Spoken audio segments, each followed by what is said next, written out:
Tesla loses more than $4,000 on every Model S car they sell, it turns out. Joe White and Paul Lehnert wrote about the story for Reuters, and Joe joins us now to talk about it. Welcome to the show, Joe. Hi, Mike. Good to be here. Glad you're here. Now, you're coming in to us from Detroit, is that right? Actually, from northern Indiana, where I'm here with my family, but we'll call it Detroit for the sake of argument. Let's do it.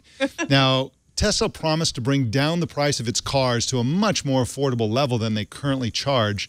But how can they do that when they're not even breaking even with the current high price? Well, the key thing there is that what they're talking about is a new line of cars that would be more affordable. That's the Model 3, which is expected in 2017 or thereabouts, and that's the line that they expect to sell for a starting price of something like $35,000. The cars that they sell today, the Model S sedan, which is what our article was about, those are the ones they're losing on average $4,000 a car as of the second quarter. So I think one of the questions that's out there is if you're not able to make money on a car that you sell for somewhere between $70,000 and $100,000 plus, how can you make money on a $35,000 car? Now, if Elon Musk were here, he'd have an answer for that. They're talking about getting the costs down as they scale up, but they're talking about a big leap at Tesla from something like 50,000 cars this year to 500,000 cars by 2020. And we're not talking about an app company here. We're talking about a company that has to invest significant capital to build very complex cars, and so that's the tension right there with Tesla now. Joe, how do you think that they're going to reach the scale that they need to build another line of cars? Do you know much about how they're planning to use the equipment that they have and the manufacturing facilities they have for new lines? Do you think that they'll be able to find multiple uses for some of the same equipment? Yeah, I'm sure that that's what they're working on, as to how can they use equipment that they've purchased or invested in for the Model S and the Model X, which is the SUV that they're going to bring out later this year. I mean, they've talked about that. Clearly, they're going to do that. But the Model 3 is a different car. It's going to have it's a different size. It's going to have different technology. So there's going to be some investment in that, and I think that's something to watch, is how much can they repurpose investment that they've already made in order to bring out the Model 3 for far less than they've had to spend to bring out the two high-volume cars that they've had on the market so far. Now, this news kind of hit their stock price a bit, and of course, Wall Street tends to be pretty fickle and short-term in their thinking. What do the car experts in Detroit and elsewhere think about the future of Tesla?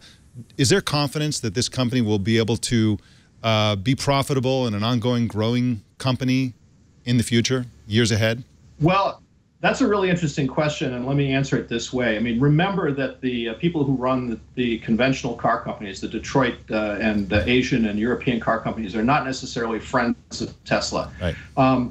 Within that community, there is a fair amount of skepticism, or certainly questions being asked as to how Tesla makes it from here to there. They live in a world where they need billions and billions of cash in the bank to feel comfortable. Tesla has about $1.1 billion as of the end of the second quarter. So I'd say in the conventional car industry, there's a lot of head scratching about how Tesla gets from where they are to where they say they want to be. So, Joe, Tesla is going to be bringing online its Gigafactory, giant battery factory in Nevada, right? Do you think that this will help, or that it's just going to be a bigger expense that's going to drive car prices up? Well, I think that's another risk that Tesla is taking.